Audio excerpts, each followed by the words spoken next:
Okay. Just listen to my hand. Hearing the music. You're the boss man, bro. You're the boss director, everything else. Welcome back to the Hassle of Hair, episode 59. Today with us we have Jim, martial artist and adoptee. Yeah, right? adoptee. Someone that was adopted. Mm-hmm. I know Jim from the PKBs, the tournaments, the fighting tournaments, and I found out about him because he's a younger man trying to fight in the PKBs. Right? But I love Jim's story of someone that doesn't stop fighting. And you found martial arts late, right? She's 55. That's freaking awesome. Yeah, 55. Yeah. So how did you end up 54. How did you end up getting into martial arts? Well, after I retired from my job I was at for 30 years, I retired, and then I had problems with my knees. Yeah. So right after I retired, 2 weeks after I retired, I had my first ACL surgery on my right knee. And then that blew. And then my left knee was going out, so that blew. And then when physical therapy happened again, that one blew again. So I've had 4 ACL surgeries, 2 on each knees. And in between that, my hip was bothering me. So finally, I went to a doctor at UCSF, and they said I had a torn labrum in my right hip. So they did another surgery. Yeah. So I had 5 surgeries from 2012 to 2015. So you're constantly in rehabilitation, right? Yeah, because after I got out of it, I mean, I still need to lose a lot of weight, but before I was a lot bigger. And the doctor said, okay, Jim, you need to lose weight because your knees, So I didn't want to do lifting weights and all that stuff, or get on the treadmill and that's all. I just didn't. I wanted to do something different. So here in town, where we lived here in Los Baños for 20 years, and there was you probably know the people, there was Conquer MMA. Yeah. And that's the first gym that I went in to talk to Granson. Granson Clark. So I walked in there and I go, hey, this is my story. I wanted to learn how to do kickboxing or try to get in shape, right? Yeah. And he looked at me, he goes, okay. So we talked for a long time. And I know he probably looked at me and goes, oh, this is an old dude, Yeah. And I told him the story about my knees and all that. And he goes, I'll tell you what, I'll let you join, but get a waiver from your doctor first. Yeah.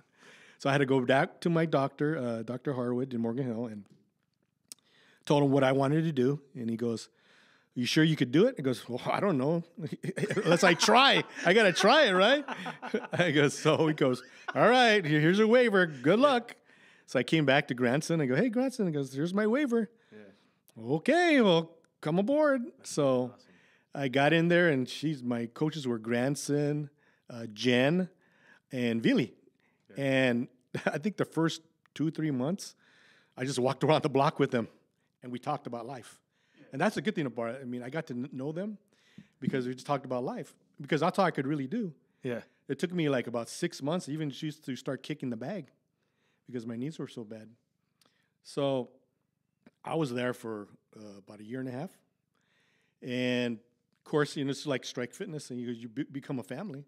Yeah. And you love these people, and you build that relationship with them, right? So we decided, me and my wife decided to move back to Gilroy. So when I moved back to Gilroy, I said, okay, where should I go? Yeah. So there's Ant Dog MMA in Gilroy. Anthony Figueroa, yeah. Ant. And walked in there, told him who I was. He knew I told him the truth about my knee issues and stuff. And he goes, well, come on, if you want to go. So I've been there for almost 5 years now. Yeah. And the coaches take care of me just like Cranston took care of me. They watch me. I get to spar.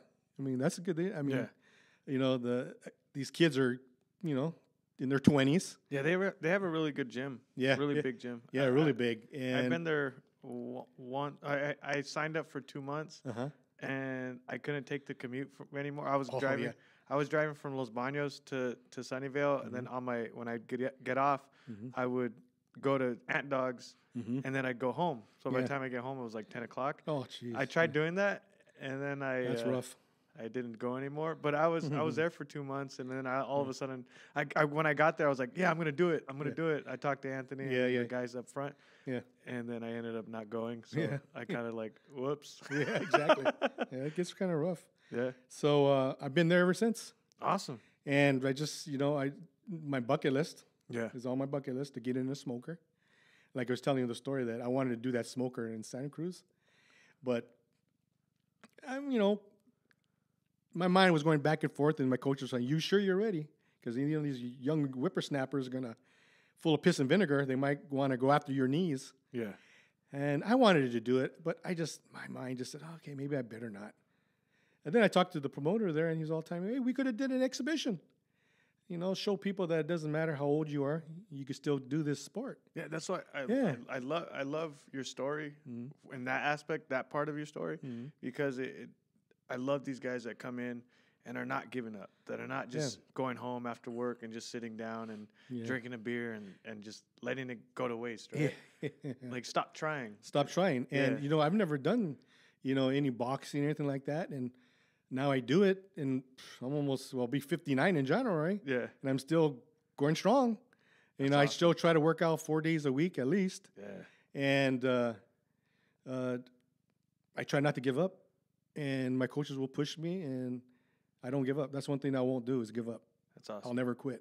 Yeah. Because I know the kids are looking at me too, and you always have to be an inspiration or leave a legacy, right? Yeah. So I always tell the kids too. I goes, hey, I'm gonna come back and haunt you. When you're in your 50s, I better see you out here working out, and not sitting on the couch drinking beer all day, So, and they look at me and they go, shoot, how old are you? They always say, you're older than my dad. He goes, yeah, I know. All you guys could be my kids, So it's true, though. That's awesome. But I have a blast there. It's a big, happy family. And I guess like we all say, the martial arts family is a big family. It is. You get to know so many people. If at first, when you first start, you think it's this big, huge thing, right? Mm-hmm. And you realize it's smaller. Yeah. Like this person knows that person. And exactly. You talk to this person. Oh, they know 3 other people that you trained with. And it's pretty cool.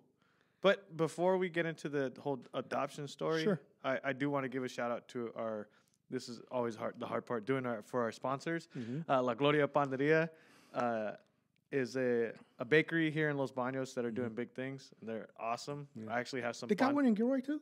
Yeah, it's pickup in Gilroy. Oh, okay. So you could order, and you just order on their Instagram, La Gloria Panderia 1978. Oh, okay. And you order, and on certain days, you pick up on Saturdays, and they send you the location. You go pick up over there, and the best tres leches cake I've ever had. Wow! So okay. I'll give you some bandunza before you leave. Okay, like I need some. I try not to. That's 1,000 sit-ups tomorrow. Yeah, right. No, but today is the start of National Adoption Awareness Month. Yeah, the whole month of November. It starts in November 1st. And like I said, on Friday, this past Friday, we just had a National Remembrance Day of adoptees that have taken their lives by suicide or been murdered by their adoptive parents or in foster care. It's a big family, adoptee community. I belong to 3 groups, and all growing up, there was nowhere never to talk to about being an adoptee. Yeah. And I just found these groups maybe about a year and a half ago, and it's helped me a lot. It's helped me a lot with growing up as adoptee and me not being ashamed of stuff that's happened to me. And we are able to talk, and we all have something in common. Yeah. The abandonment issues and other issues that we talk about. How did you find them? Just going through Facebook and seeing all these social media. Social media. That's awesome. I found them, and I started sharing my story. Wrote my story a few years ago. Then I did a podcast, another radio interview. Yeah. They heard it. And they go, "Wow, Jim!" I goes, and I'll keep on. The story will. Yeah, continue, man. So I wanted to ask you.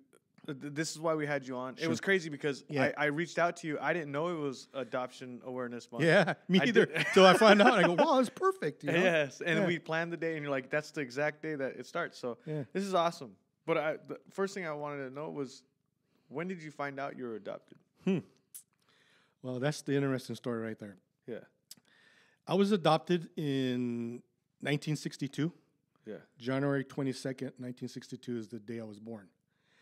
I was adopted at 6 months of age.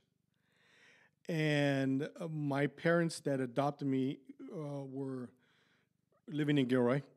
My birth happened in San Jose, California. Like I said, I was given up for adoption at birth. They adopted me.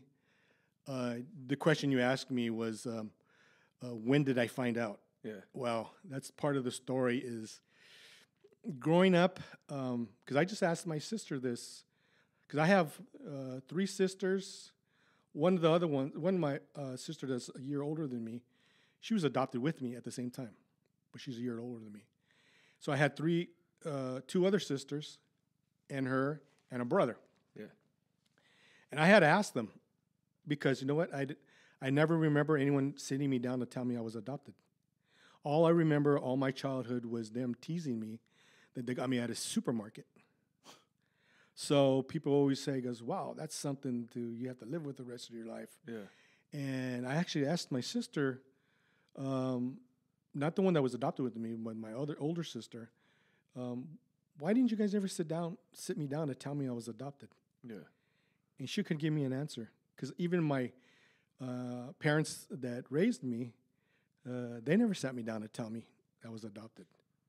Yeah. So it was just. Did you look like them?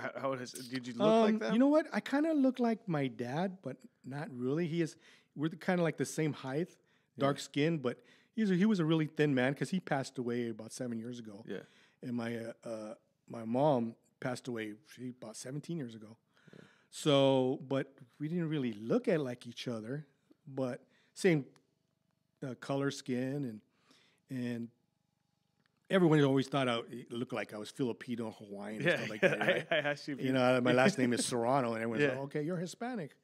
So I did my DNA, and I'll find out, what it was. But so to answer your question, I never found out when I was adopted. I know my sisters. When I asked my sisters why my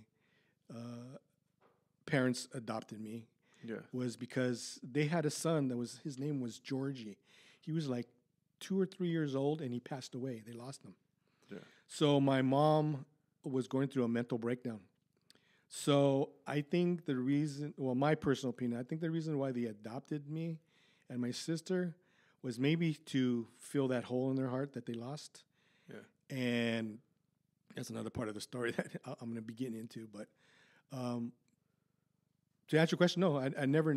That's crazy. I know my sisters told me, she goes, but you changed between 10 and 11 years old. You seemed like you changed a lot. Well, like you knew? Like I knew, but I had a lot of resentment. Yeah. And it was funny. Me and when Tina were talking about, I had a friend that was just turned 60 a couple of days ago. And I told Tina, goes, wow, Danny, he just turned 60. He was the first guy I had a beer with. You know how old I was? 10 years old. Yeah, I was into drinking since I was 10. Jesus. But because of issues with my adoption and stuff that happened to me from the ages of 9 to 11, which I'll get into some. Yeah. Yeah. But I'm sorry for the long answer. No, that's fine. Yeah, that I never knew. No one ever sat me down. They sat down with my sister to tell her that she was adopted, but not me. So I don't know why. They never sat me down to tell me. Maybe they thought that you already knew, and that maybe they said. All I know is my one sister told me that my whole attitude changed. I looked more. Were you like a rebel as a?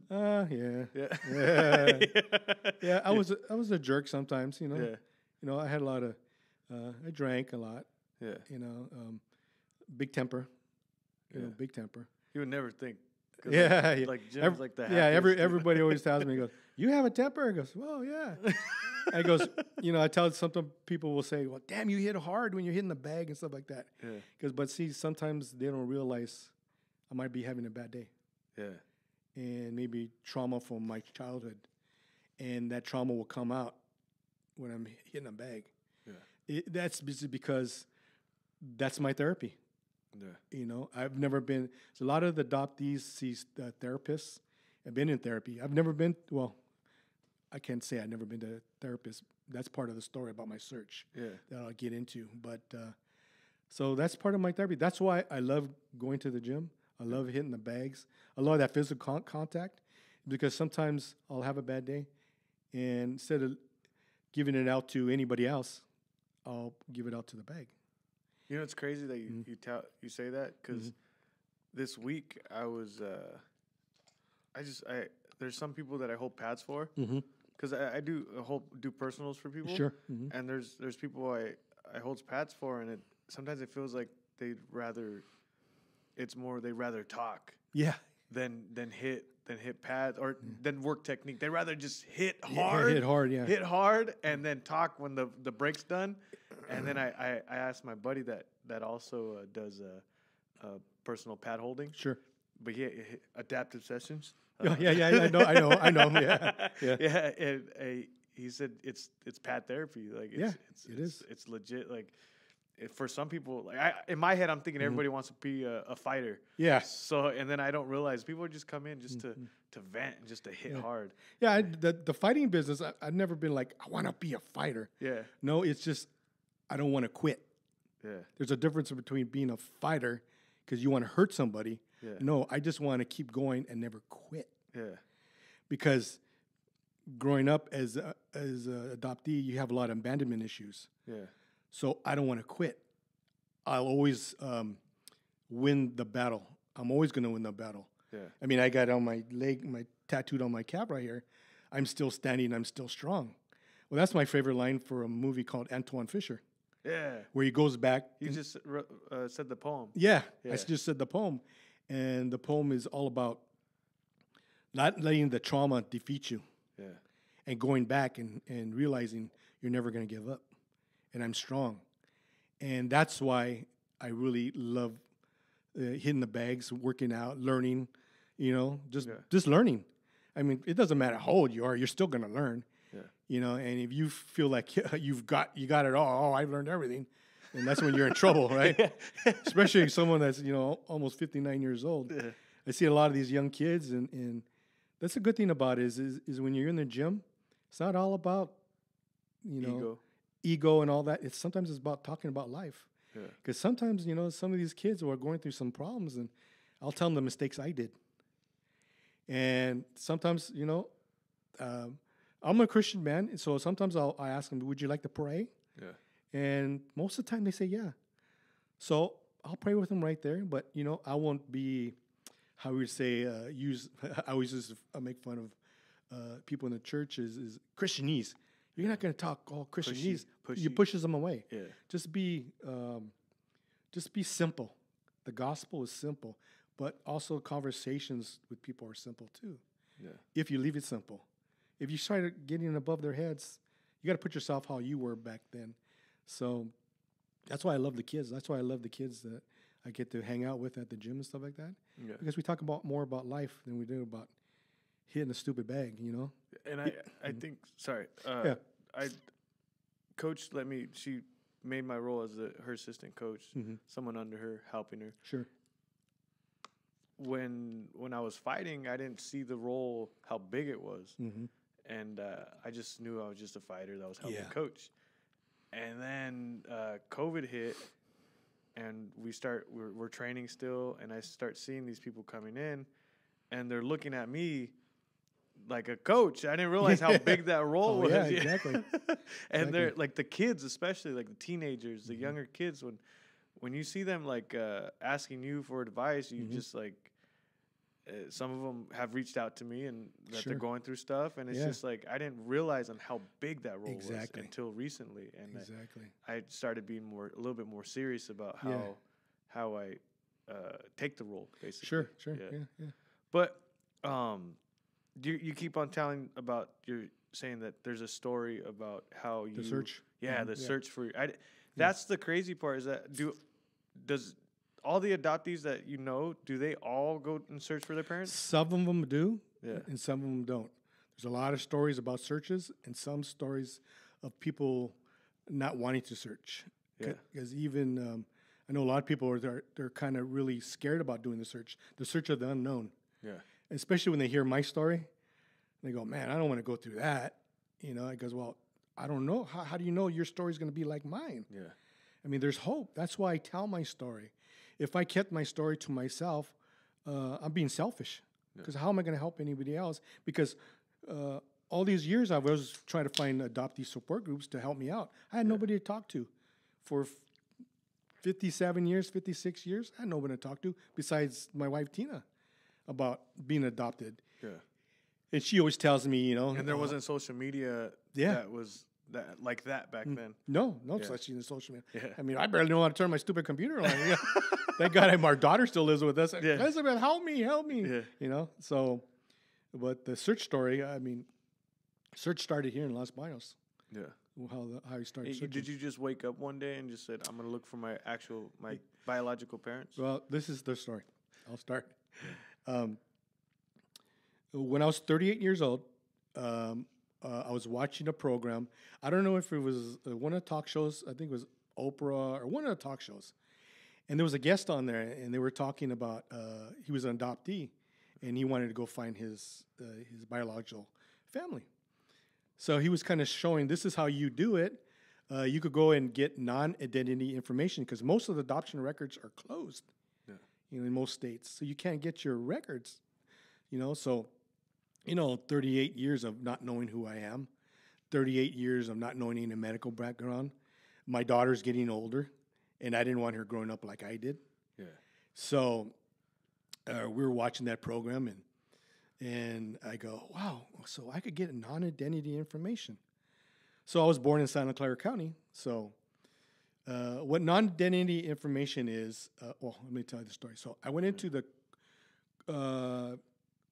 court building there on Heading Street in San Jose, went up to the top floor and told the lady there at the desk, I'm an adoptee and I'm looking for my biological family. I want to see if I can get my non-identity information. Yeah. So she says, well, yeah, but it'll probably take you a while to get the information. What is it exactly? Huh? What's the information? The non-identity information is they're going to give you information of what your birth parents were doing at the time of your birth, little information, background, like how tall they were, skin color, eye color, never their names. Yeah. And you get no names.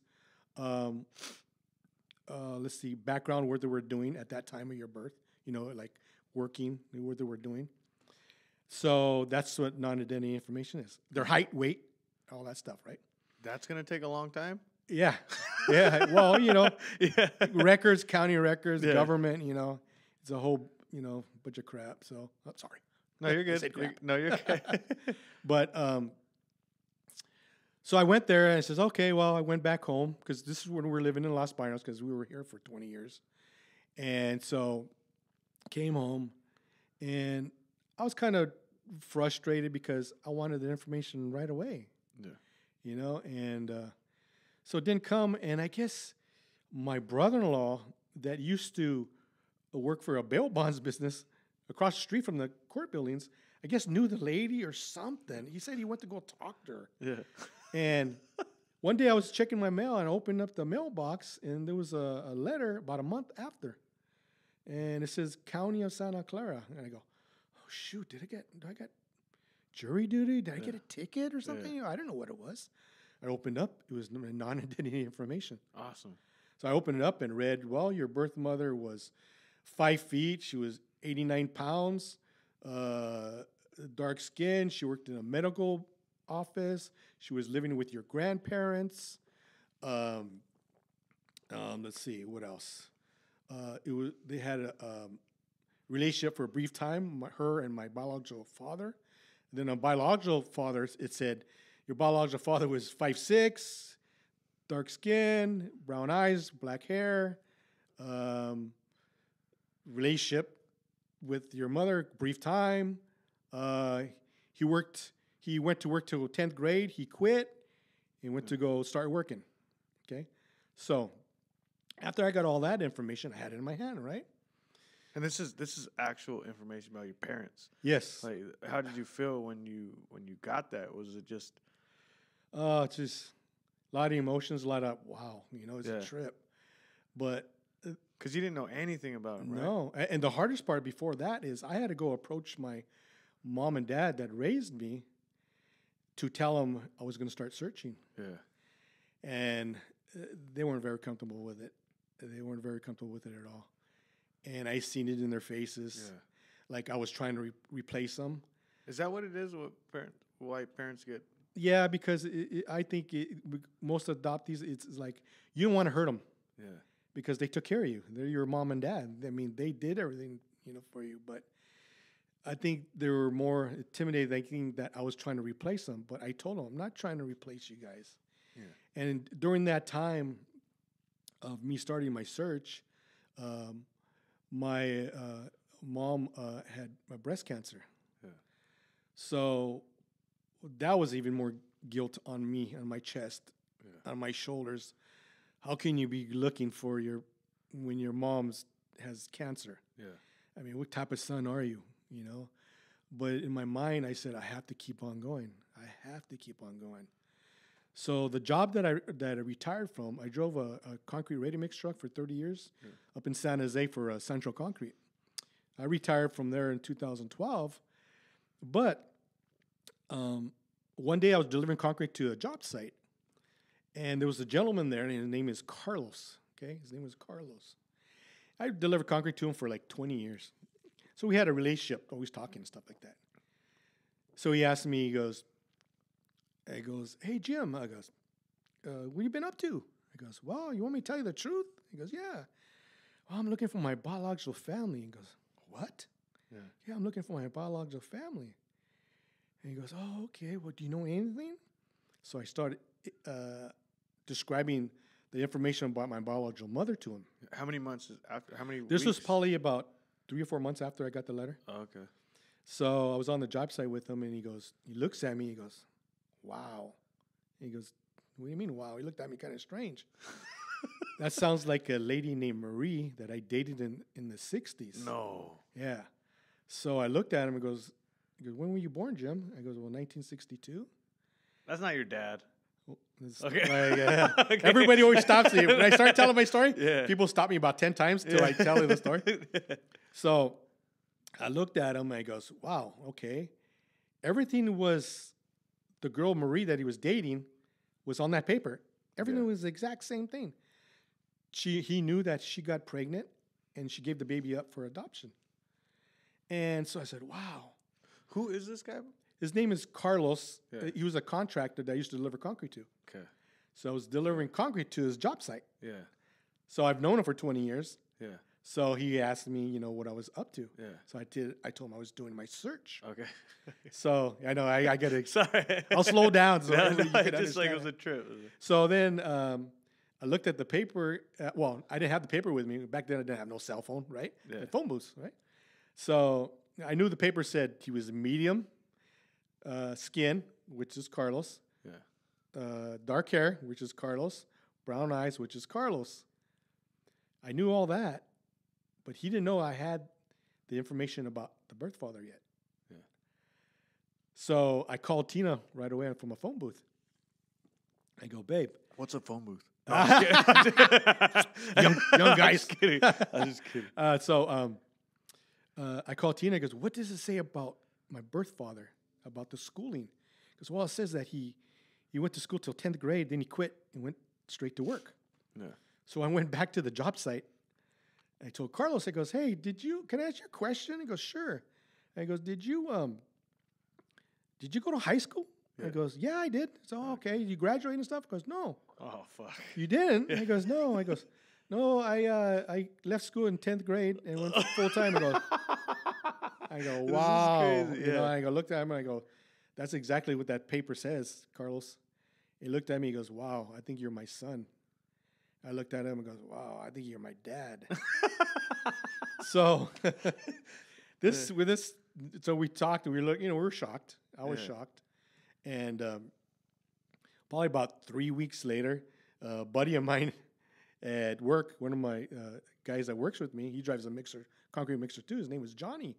He comes up to me and goes, "Hey, I heard this story about you and Carlos." I goes, "Yeah." He goes, "Why?" Oh, you're talking about my dad? Yeah, yeah. And he goes, "Why?" He goes, "Because I used to live with your sister, Carlos's daughter." Yeah. He goes, "What?" "Yeah, she wants to meet you." Okay, well, all right.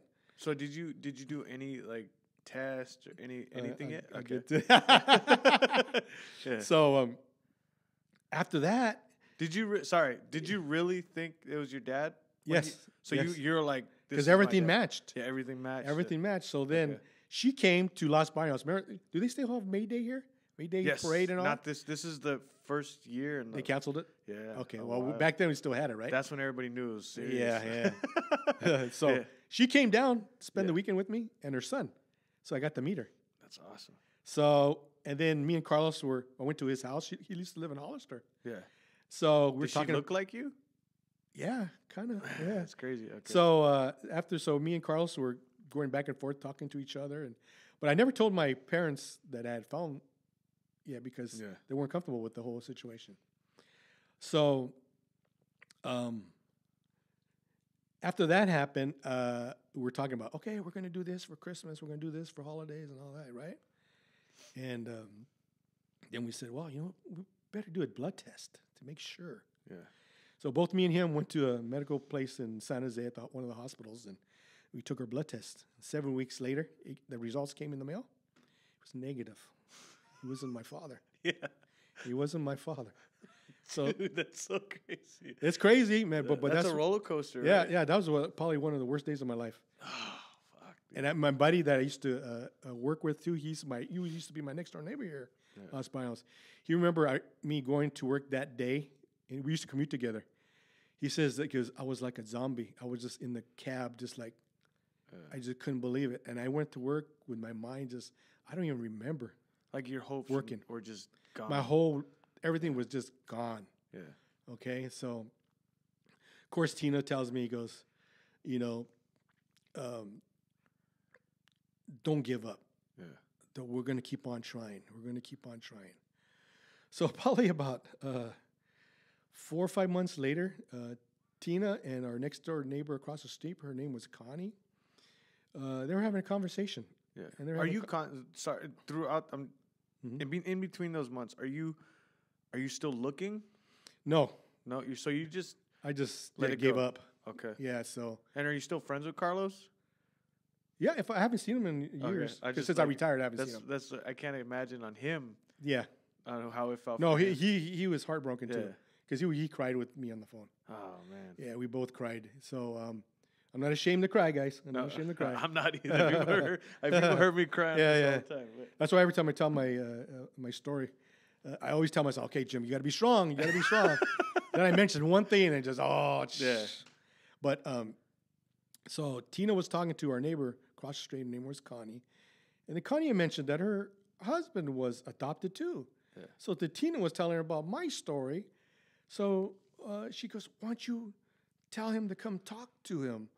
Because he found his parents, but I think they had already passed away." Yeah. So I went to talk to him. He was my neighbor, right? He lived right across the street from me.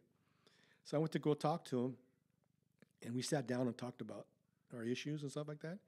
And he told me that, hey, go join this group. It's called Adoptees Identity Discovery. Yeah. And they had a group in Santa Clara County. So I went to this meeting. This is this funny part. I went to this meeting. This was probably 4 or 5 months after. I went to this meeting, and the meeting was me and probably about 6 other people. And there was this gentleman. His name is Neil Kiley. I always say people, that was my angel from God, because I gave him the names kind of like the information, the non-identity information I had. He looked at it, and this meeting was only for about an hour. He said, "Okay, Jim, the meeting's over." "Oh, okay." He goes, I'll have your mother's maiden name by the end of the week." What? What? Yeah, that's what I said too, because you're crazy.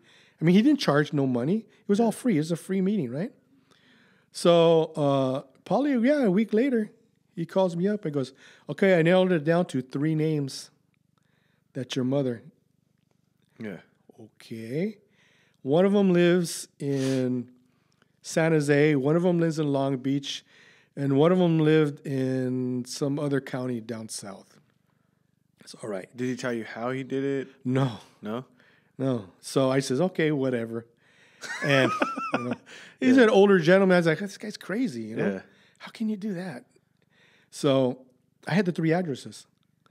So I went to another couple more meetings with them, and we talked about how you do searches and stuff like that. So, and what not to do, right? So one day I was driving my mixer. I was delivering some concrete to a job site right here in East Side San Jose, and I had those 3 addresses with me all the time. So the house, the address was on White Road, right across from James Lake High School. Yeah. So I was going down there to a job site, and I was in my mixer. I was empty already, but I seen the address. I goes, oh shoot, It was a sign. Yeah, should I stop and just knock at the door? What can I say? See, I know. I could just ask them if they ordered concrete. That I had a load of concrete. I was looking for the right address. Right? You're not supposed to do this. Yeah. But I did it. So I knocked on the door, and I was nervous, of course. This guy opened up the door. I looked at him and go, dang, this guy kind of looks like me. Yeah. I asked him, hey, did you order any concrete? He goes, no. He goes, oh, okay, well, I was looking for this house, but I guess you're the wrong house. All right. Shut the door. Got in my mixer and took off. And then Neil Kiley called me. This would probably happen on a Tuesday or a Monday. Neil Kiley called me about on a Friday. I was in my cousin's in Gilroy, Marcos's house, and he calls me. He goes, hey, I got your mother's address. I got her number. Yeah. This is her. Okay. So here's the number. Yeah. It was the house I stopped at on White Road. Yeah. So that night, matter of fact, I called her from my cousin Marcos's house. I was in Gilroy, but I still lived in Los Baños. Yeah. So that night, I called her. So this was probably about 8 o'clock at night, 8:30 at night, and I just called her. I go, because I knew she had a son, 2 sons, and a daughter. Because when she gave me up, she had a daughter and a son already. Yeah. But when she got pregnant with me, it's a long story, but she gave me up. Yeah. Even though she had 2 kids already. So I called her up. I told her, is Bobby there? That's my brother. That's the one who answered the door that day. Yeah. She goes, no. He goes, how about Paul? Goes, no, that's my younger brother. Goes, no. So she's kind of, I could tell she's kind of strange on the phone. He goes, well, who is this? Well, does January 22nd, 1962 mean anything to you? How do you just drop that out there? That's so crazy. Because you've been doing this living like this all your life. Yeah. You don't want to mess up on chances, and you just go for it. Yeah. Because it's kind of like, okay, I'm done. Yeah. I'm done with all this trauma issues. I'm done with abandonment issues. So she couldn't really talk. She was really quiet on the phone. She goes, who is this? Yeah. Goes, who do you think this is? And she told me, why are you doing this? I go, I'm not trying to disrupt your life. Yeah. I just want to know my medical background and stuff like that. And all she said was really quiet. She was really quiet. She goes, can we talk tomorrow? Yeah. I go, all right, we could talk tomorrow. So I hung up on the phone. And then my in-laws had actually picked me up from Gilroy to drive me home to Los Baños because I was such a wreck mentally. So got home. By the time I got home that night, she had called at 11:30 at night while me and Tina were talking about it. We were in bed already just talking about it. How old were you at the time? 38. 38 still? Yeah. 38. So this is within the same year? Yeah. Okay. So. Man, what year was this? 20 years ago. 20 years? 2000? 2000? Yeah. Man, you had a like a roller coaster of a year for 2000. The story's not even over. And then yet. it was millennia. And the story's not even over yet. I'm not even done with the story. Yes. So she called me that night. She goes, "Hey, can you meet me at the what is that? Valley Medical on Bascom? I think it's Valley Medical on Bascom." Yes. Yeah. I have appointments for my kids. Okay. I don't know if she was talking about her kids. Yeah. Maybe her grandkids or whatever. So what happened was I met her in the parking lot about 11 o'clock. She had appointments with her kids. So all these kids, and she came to me. She just looked at me and cried in my arms. And she said she was sorry. Me, I didn't have no emotions. She was a stranger to me. Yeah. You know, I didn't have no emotions. So she goes, you want to come with me to the appointments for the kids? I go, well, sure, I'll go with you. So we're doing her appointments with her kids. And she told me, he goes, Jim, God gave me a second chance. I got to go home and tell my husband I'm married to now that you exist. Oh, so it's... And she had to tell my siblings that I existed. And the funny part about the whole thing is probably a week after that, she calls me back. She says, okay, my husband says, it's not your fault what happened. Welcome to the family. And then I asked her, I goes, who are all those kids that you were with that day when we were taking them to the appointments? Well, those were for foster kids. Her and her husband were foster parents for 25 years. Holy crap. See, she never told anybody what she had did by giving me up for adoption. So she was trying to compensate. Yes, for what she did. That's deep. So she had to tell her husband, my siblings, I existed. And then I asked her, who's my father? Is Carlos Bryant my father? Yeah. She goes, no, that's not your dad. Yeah. Your dad is Raw Coca.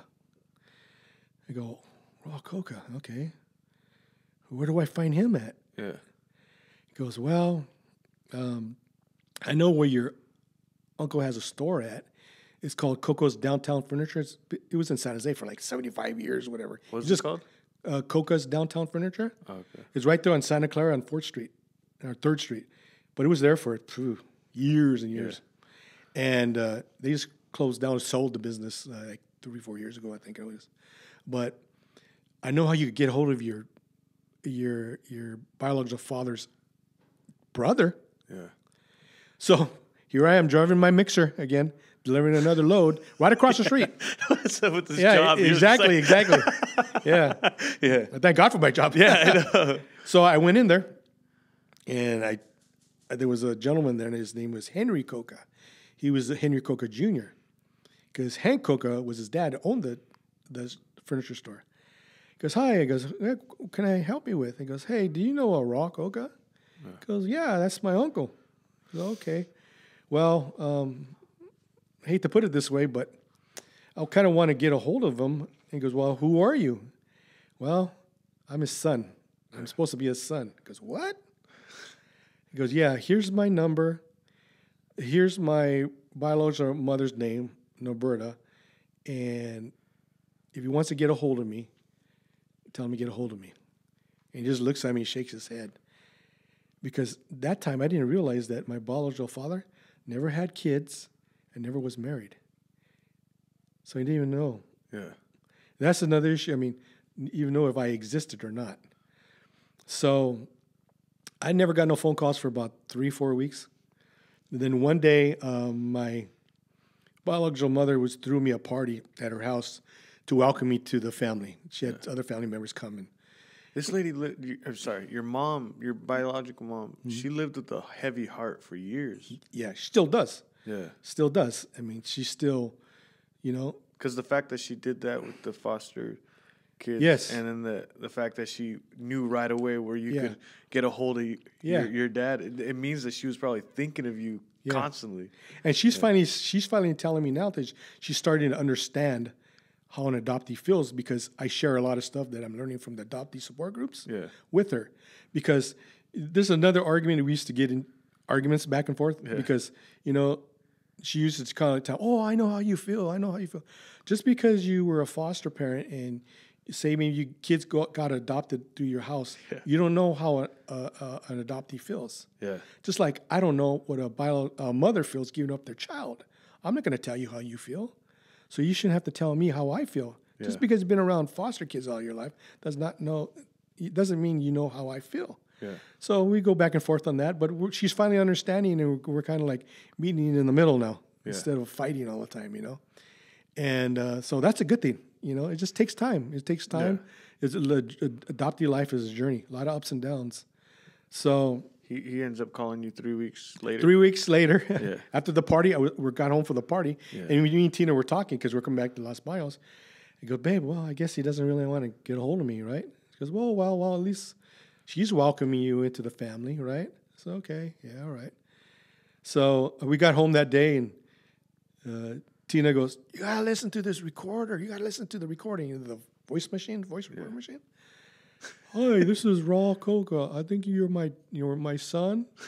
Can you meet me at Original Joe's at this time? And goes, okay. Yeah. So I met him at Original Joe's probably a week later for dinner. We got there, and when he was walking towards me, he goes, dang, you look just like me, face-wise, right? So he was a twin, but his twins, he has a body like me. Yeah. Big shoulders and all that stuff. But he was really thin, but his face looked like me. And so... Who took care of the bill? Because Original Joe's is pretty pricey. He owed me a lot of back child support. Yeah. So we had dinner and stuff like that. We talked about it. So you remember, he said he didn't know anything about me. Yeah. Like I said, he was never married, never had kids and all that. So all of a sudden, here I am. I'm his son. Yeah. So we did a blood test. Came back positive. So that was my birth father. So on my birth father's side, I'm related to the Cocas.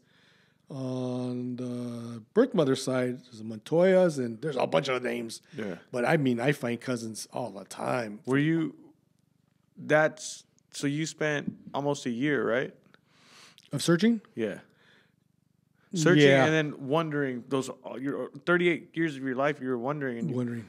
What did it feel like when you finally knew these are my blood parents? Like, where you came from, where you, like. Well, I'm still learning now. It's been 20 years, but I'm still learning. I'm still getting facts about my biological family here and there. It's not just like you all of a sudden, okay, you know all about. No, it's been 20 years. I'm still learning. Yeah. I'm still getting these. Oh, this happened here. This happened. Well, this person did this and this. You know, so I'm still learning who's my cousins, who are not my cousins. But I could say that both sides have welcomed me into the family. Yeah. And that's the good thing about it. I mean, because a lot of adoptees, their birth parents or their family don't want nothing to do with them. They want to disrupt their life. You know, don't just leave me alone. You know, I forgot about you. Leave me alone.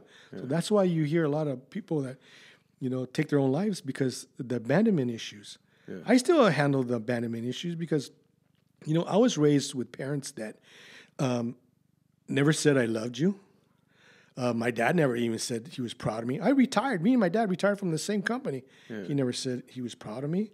He never told me he loved me. I got my ass beat a lot when I was a younger kid. They never knew because I was too ashamed to say anything. I just barely admitted to my wife and daughter 7 years ago that I was being molested from 9 to 11 years old by a male cousin. Yeah.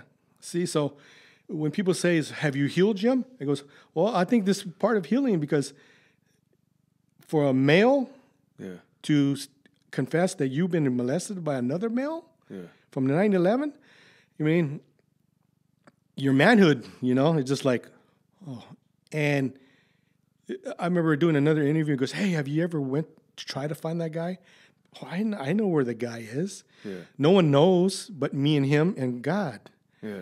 I mean, even my wife doesn't know, you know, because I won't tell anybody who it was. Because I had to let you know how much of a anger and a sick mind I had for 20 years. I had ways how I was going to kill him. Yeah. I had ways how I was going to kill him and then take my life after I killed him. So I lived with that a lot of years. And it's gone away. Yeah. You know, people will say, well, have you forgiven them? I go, I have to forgive them. Because who am I not to forgive somebody? I mean, God forgives me every day for all my shit I do every day. So it's kind of like, does it hurt? Sure. Do I still got memories of it? Sure. I dealt with my cousins, some of my family members dealing with that. Yeah. And I could tell you, like, almost like 4 years of our life, it was just like, it took a while for the family to get normal again, because we had some family members go through stepfather doing it to them, and it was just the trauma. It doesn't. I could see it in their eyes. It still affects them. Yeah. Every time I talk to them, you could see that it still affects them, and it's crazy because people they're there in the beginning when they find out. Yeah. And then years go by. It's like, okay, get over it. Yeah. You know what I mean? Like, you're never gonna get over it. Yeah. So it's like, be fixed. Like, be fixed. It doesn't work that way. Yeah. So when people ask you, like, are you still feeling like the pain, or would they ask you, like, you're still feeling the pain, or it never goes away. Trauma never goes away. It's all trauma. It's trauma. It never goes away. It never goes away. It never goes away. I mean, it might get better. You might not think about it as much, but sometimes, you know, we'll look at something on TV or something triggers it. Yeah. And I know that, and it scares me because I don't want to be that person no more. And I could see it because I break down. When I break down, I break down. Yeah. The anger comes and it scares me. Yeah. That anger scares me. But you know what? It was really calmed me down. Well, my relationship with Christ first. Yeah. But also, I mean, I married my wife she's been 36 years. And we talk about it all the time. You know, the first time I ever felt love was,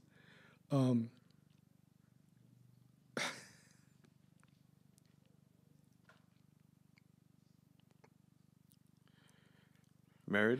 When I fell in love with her. Yeah. And I had to sit down. We're at a restaurant, and I had to tell her that I was adopted. Yeah. Because everyone that felt like I felt love abandoned me. Or didn't give a shit about me. Yeah. Because how can you adopt someone, never tell them you're adopted? I couldn't even go to my parents to tell them. They passed away without knowing that I was being molested. Yeah. I didn't tell anybody.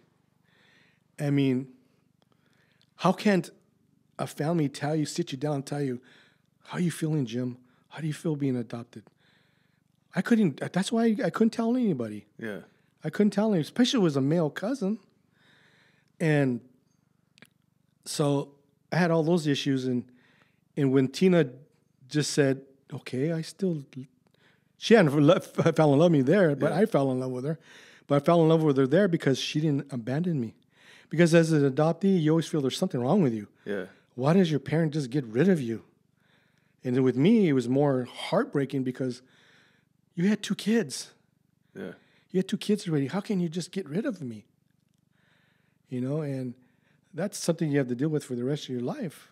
Abandonment issues. It's crazy because you say about the marriage is because I didn't go through being adopted, but I did go through was my life being ripped from, like, when my mom passed away. Yeah, my mom passed away. Like, my life was ripped away. Yeah, and my dad kind of went, like, I mean, which any dad would do. I don't blame him for it, but he kind of went, like, off the wall, like, crazy. And then he got remarried, and then it was just a whirlwind of events that I felt like nobody wanted me. Yeah. And I still deal with it to this day. Sure. I'll even say it now. The other night I texted her, I was like, I feel like nobody wants me. Yeah. And it's a crazy feeling because there's everybody around me that are, I have the gym, I have my whole family, and it's just, that feeling's always there. And it's abandonment issues, I guess. But I really hold my marriage, like, I really hold on to it because it's what saved me. Like, and what you're saying, it kind of saved you. It saved me too. It did, and I always bring that up too because no one's ever felt complimenting me on anything.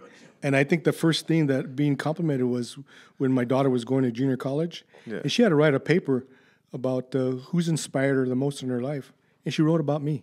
and they gave me that. Dude, it's they crazy. they gave me my daughter's writing the same paper right now. They gave me that book report on Father's Day. Yeah. So you know how much that affected me there? Because no one's ever complimenting me on anything.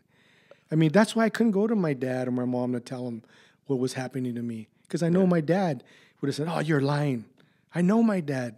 Yeah. My dad never, and I took care. My dad had dementia for 10 years. Yeah. Me and my wife took care of him for half that time. My siblings elected me as a conservator, and we took care of him. And that's a hard job. That's a hell of a hard job, especially when you're doing it all by yourself. And the hard part about it was, God, I mean, I'm doing this. I'm trying to take care of a father that never complimented me. Yeah, beat the hell out of me. And a lot of my sisters goes, "Oh yeah, guys." They don't know because my dad was nice to my sisters. Yeah, I mean, I had a brother that's older than me, but he moved away like years ago to Houston, and that he has his own reasons why he did that. But I never had a relationship. I never had a relationship with another man that complimented me and stuff like that, or held me up on a pedestal. I'm pretty sure you probably tell your daughter all the time you're proud of her. Oh, I get a kiss from her every night. I kiss her every night. I tell her I love her all the time because I changed the ways. And people used to say, "Oh, things were different back then." Yeah. I always tell people, I'm sorry to say this, but it's my personal opinion. That's a cop-out. Yeah. That's a cop-out. Love is love, man. That's your kid. How can you not love? Yeah. So when you say that, things were different back then, it goes, I don't want to hear it. Yeah. I don't want to hear it. So in between that times, I mean, then of course, my mom was going through the cancer stuff. So here's a story about after that, all that happened. So all that was going on. And then my biological mother decided she wanted to have me a 39th surprise birthday party in Gilroy. Okay? With all my buddies, all my family members. So she's going through like trying to make up for what she did for so many years. Yeah. So I wasn't supposed to find out about it, but I found out about it. Yeah. And I knew my mom and dad didn't want to go because they were never comfortable with it, right? Yeah. So I found out about it, and back then I was drinking a lot. I like I told you, I started drinking when I was 10 years old. Yeah. So, you people always say, "Why do you drink so much?" It's not. People will say, "Oh, it's a disease." Not, man. In my personal opinion, it's you escape from reality. Everybody has issues, and you just drown your issues for a little while. That's why I did it. So that day when I walked into that party, there must have been like 200 people there, right? My mom and my dad and my birth mother and her husband were sitting on the same table. And I go, damn. I'm all, why would you do something like that? So that night, I got drunker than drunk, man. I got wasted. But I always remember one thing. When my dad and my mom left, my dad looked at me, he pointed at me, he goes, "We're going to talk about this tomorrow morning." I go, shit. I always remember that. Yeah. Right? So that next day, we were here in Los Baños. I was watching TV, and all of a sudden I felt my chest got really tight, and my heart was pounding. And it made me go down on my knees. Yeah. So I yelled for Tina. I go, "Babe, call the ambulance. Something's happening to me." The ambulance came, and they put me in the ambulance. Panic attack? Well, they thought I had a massive heart attack. Yeah. So they put me in ICU, and they did all these tests and all that, and they said, "Yeah, I think you had a heart attack." And I was in there, okay, whatever, and did all these tests. I was in there for like 3 days. And then the worst part about it was, here's my mom and dad. And here goes my biological mother in the same room. Yeah. And I'm on my mind is, Lord, I didn't know the Lord back then, but I was all, how much more can I take? They're both in the same room now, caring about me. And oh, man. So finally, they released me, and they just said, well, we test, you're going through some issues in your life. You maybe need to go talk to a therapist or something. Yeah. So I didn't realize the dramatic effect it would have on somebody of both worlds just colliding. It's like a tug of war. Yeah. You're being pulled from all these different directions, and you're stuck in the middle trying to make everybody happy. Yeah.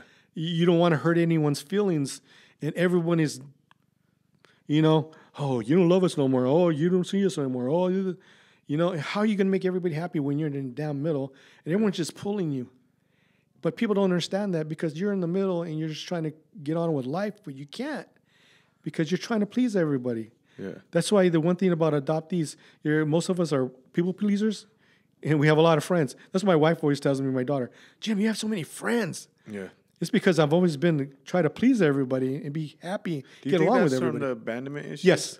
Of wanting people to like you. Yes. You don't want them to leave. Yes. Dude, it's crazy because I do the same Yeah, thing. exactly. Yeah, I remember you were talking about it too. One of the things, you like to make everybody happy because you don't want anyone to leave you. Yeah. Because you're sick of being left behind all the time. Yeah. You know? So Yes, I'm just like, yeah, yeah, exactly. I know. It's on deja vu, boom, boom. So I seen a therapist, and he put me on Paxil, yeah. antidepressants, right? So I was home for like 3 months, like curled up in my bed. Yeah, the side effects on those are Oh, let me tell you the story about that. So I was on Paxil, and finally I went back to work. Yeah. Went back to work, and a gentleman, I always remember his name. It was Isaac Dominguez, Concrete Pumping. And he goes, hey, Jim, what's going on? I haven't seen you for a while. I goes, well, this is what's happening. This is what happened to me. And he goes, wow, dude, I know you're not a religious man or anything like that, but would you like to come to church with me? Yeah. He goes, oh, okay, whatever. You know, I didn't think about anything about it, right? So this was like on a Monday, and he told me to go to Friday night church or whatever. So he said, I'll be there at 7. Be there at 7. I'll be waiting for you. Okay, whatever. I was going to go. There's something in my mind says, just go. Yeah. So I went there about 7:30. He was still waiting for me at the steps, you know. So I went, and I was attending church there for a while, me and Tina, but I was still on the Paxil, right? Yeah. Still on Paxil. Then one day at church, I goes, I felt the anxiety, panic attack coming. Yeah. I go, oh, shoot. Tina says, you got your pills with you, right? He goes, yeah. So I went and took some, and usually it takes a while to kick in, right? An hour or two, you know, something to calm you down. I just felt different. Different. That night, I went home. I got all my Paxil, all my medications, threw them all down the disposal. Yeah, something just told me, just throw them down, Jim. You don't need them. I just threw them all down. Went to my therapist 2 days later. He goes, hey, Jim, how you doing? Good. You still taking your medication? He goes, no, I threw it all down. He goes, what? Yeah, I goes, I don't need you no more, man. I goes, I'm fine. Yeah. He goes, what? You can't just do. I goes, sorry, but I did. Yeah. So I never went back to him. That's awesome. That Friday night, you remember the program 2020? Yeah. They were doing a whole episode on Paxil. How people were getting off Paxil and committing suicide. Yeah. And getting off of it and committing suicide. So you just got off of it. Yeah, you're not supposed to get off of it just like that. You're supposed to get off slowly. Because all these people were doing it and committing suicide. Jesus. And through my life, you know, where I was telling about the sexual abuse and all that, how I had plans on how I was going to kill the guy and how I was going to kill myself. Yeah. So he said all that comes back, and I go, wow. But so that was, like I said, on my 38th birthday, and that's the last time I had a drink. Yeah. So I've been sober, well, this January 22nd will be 21 years. That's awesome. The last time I had a drink. People always ask me, he goes, is it wrong to have a drink, Jim? I goes, no, I can have a drink. Yeah. But with me, I know where it's going to lead. Yeah. It's like having one corn nut out of a bag of corn nuts. You're not going to just have one. Yeah. It leads to something. I know me. Do I miss it? Sure, sometimes I see someone with an ice cold beer. Yeah, I want a drink. I got to just have one beer. But my mind says, don't do it, Jim. Don't do it. Because I don't want that alcohol to cloud my mind again. Because I'm in the trauma of the abandonment, and I'm making it. I'm going through it, and I'm getting stronger and stronger and stronger. And especially being married for 36 years to a wife that she always tell me, I don't understand how you're going to feel, but she listens. Yeah. That's all I always tell people. It goes, hey, man, God gave us 2 ears, one mouth to do more listening.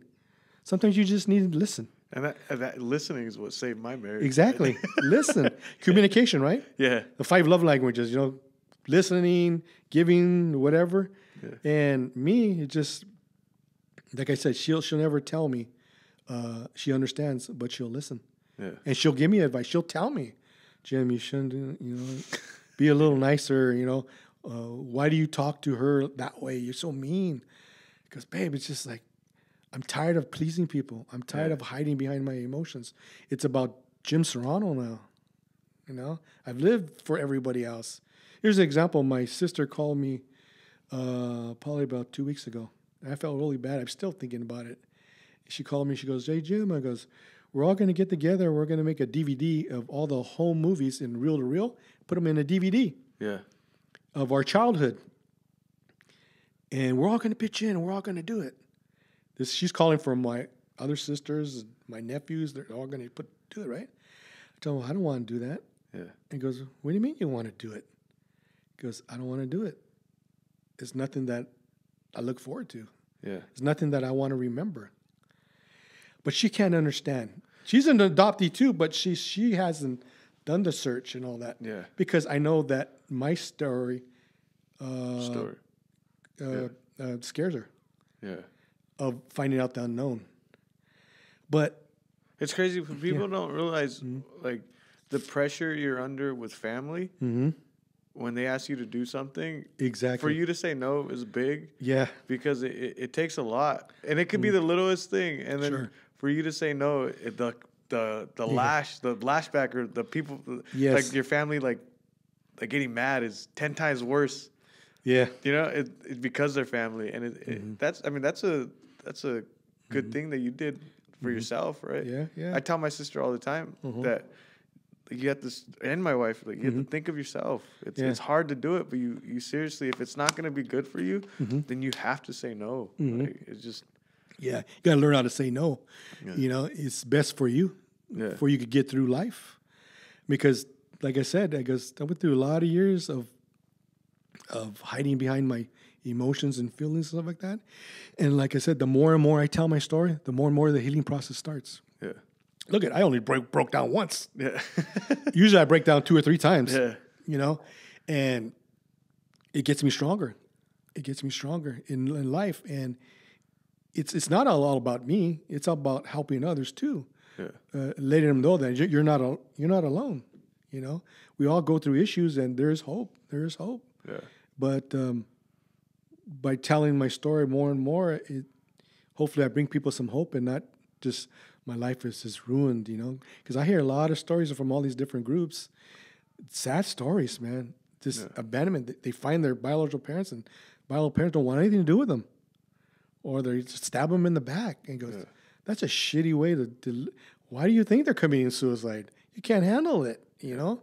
With me, I found them and all that, but it's been an up and down journey.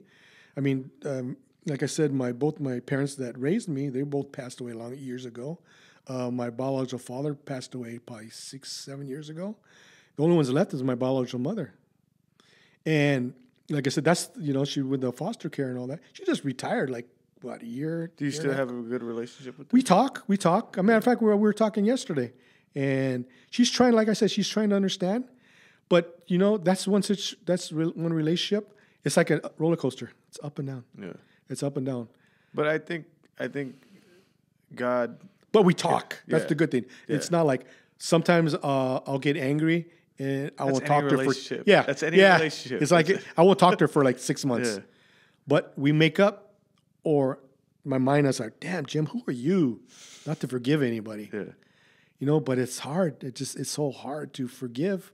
But but it's a process. Yeah. You know? I think God really blessed her. Mm-hmm. Blessed your biological mom, because she probably lived with that heavy heart for so many years. Yeah. Now she's the last parent left. Yeah. Right? Yes. She's the last one that, like, she's the last one left. She has all the years that she has left. And she used to tell me all the time that people used to say she was mean. She was mean a lot of her relatives and cousins say, man, Roberto, you were mean. Yeah. But till I came into the picture, her whole attitude had just changed. But people didn't know what she was living with. Yeah. Because I'll never understand what a biological mother goes through by giving up a baby for adoption. I can't imagine that. I couldn't imagine giving up my daughter. My daughter's our only child. She's our only child, right? And when she came into the picture, it was one of my best days of my life. Not because every father will say that, because I finally said, look, there's someone that actually has my blood. Yeah. I never had that. And growing up, like I said, growing up, I never had the love. I never had the nothing. Yeah. You know, people teasing me that got me at the supermarket all your life. Yeah. Why do you think you get angry? Why do you think you drown it with alcohol and drugs and then being molested? You know, it's crazy. You would never think that, knowing you.